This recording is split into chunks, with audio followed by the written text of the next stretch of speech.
dia. Todo dia. Nós só temos um dia. Lembrem sempre disso, eu falo isso muito. O passado está na misericórdia, o futuro está na providência. Nós temos hoje. Aprende a viver isso, gente, seu segredo. Vive só um dia de cada vez. Para de agoniar com o que vai acontecer amanhã, você não sabe nem se você está vivo. É um dia de cada vez, é uma manhã, é uma tarde e é uma noite. O CTI me ensinou isso, e é uma coisa que eu fico ensinando para os pais, e os pais vão repetindo para mim. Já aprendemos, doutora, uma manhã, uma tarde, uma noite, porque tudo muda muito depressa.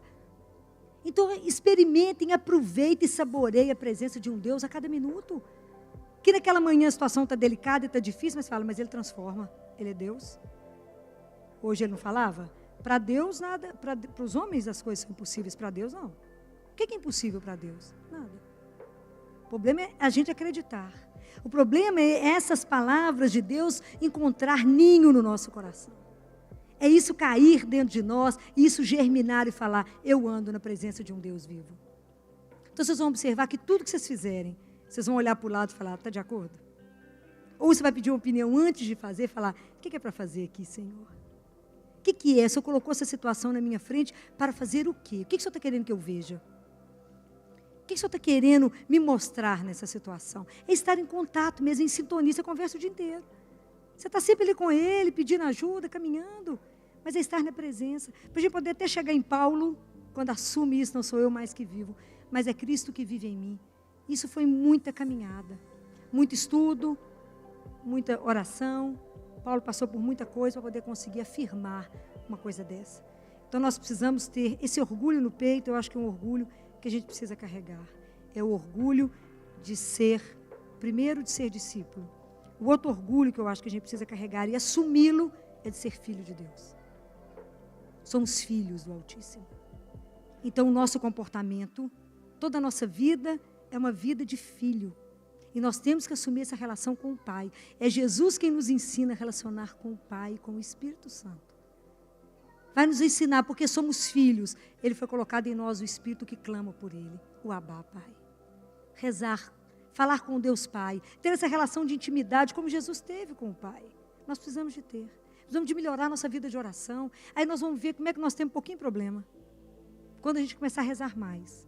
Colocar mais as coisas diante de Deus, apresentar mais as coisas diante de Deus. Eu vejo Ele transformando tudo assim com tanta facilidade. Eu vejo falando com Ele de uma coisa e daqui a pouco ele dá um jeito nas histórias, né? Ele faz as coisas acontecer porque Ele pode. Então vamos pedir a Ele que nos conceda essa graça, não é? De que quando a gente for à igreja, for assistir à missa, escutar a palavra de Deus, que a gente não caminhe como os discípulos de Emaús. Os 2 discípulos de Emaús andando com Jesus é a história plástica da humanidade, que caminha diante de Deus cego, não vê. E às vezes Deus caminha conosco e nós estamos cegos, não vemos Deus conosco. Os nossos olhos estão fechados, mas os discípulos de Emaús reconheceram Jesus em 2 momentos. Na hora que Jesus falava as Escrituras, o coração deles ardia, e o nosso coração não arde. Então na hora que a gente for na igreja e que o padre falar o Evangelho, que as pessoas lerem as leituras ou o Salmo, nosso coração precisa arder. É reconhecer Ele falando para você. E precisamos reconhecer Deus na hora de partir o pão. É na hora da consagração, é na hora da Eucaristia. Eu creio que muitas vezes a gente ainda não reconhece porque a gente não vive a Eucaristia. A gente não vive esse amor incondicional ao Pai e ao irmão. A gente ainda não parte o nosso pão. A gente ainda não dá, mas a gente acha que dá é só dinheiro. Ou roupa não, é atenção. É dar afeto, é dar um abraço, é dar um sorriso, é se dar. Às vezes a gente é tão miserável, né, de nós mesmos, a gente não dá nada, nem sorriso para não gastar. Fica de mau humor, não cumprimenta ninguém. Entra no elevador, está todo mundo lá, ninguém fala nada. Meu marido fica brigando que eu cumprimento todo mundo. Eu falo, eu sou feliz que eu vou fazer esse povo emburrado. Cumprimento todo mundo mesmo. Claro que 90% não responde a importância. Eu falo, todo mundo infeliz, porque começa o dia nesse mau humor. Um dia lindo que você tem para viver, um presente que você vai desembrulhar e falar, o que você arrumou para mim hoje, amigo? Vivam nessa expectativa de uma presença de um Deus que cuida, que é detalhista, que anda conosco, que não nos abandona. Jamais. Jamais. Por pior que seja o pecado que a gente tiver cometido. Por mais que a gente tenha feito alguma coisa muito grave, muito errada. Ele está lá para nos receber igual filho pródigo de volta. Com os braços abertos, para nos colocar uma outra roupa. para você colocar um novo anel, colocar um chinelo no pé e falar, eu caminho com você, sempre estive aqui. Abre seus olhos, deixa eu te fazer enxergar a minha presença. Então eu quero encerrar dizendo para vocês uma coisa. O nosso Deus não muda. Ele é o mesmo. Desde lá da antiguidade, desde Noé, vocês podem pegar lendo. Deus não muda, Ele é o mesmo. E Ele sempre esteve presente, sempre esteve presente.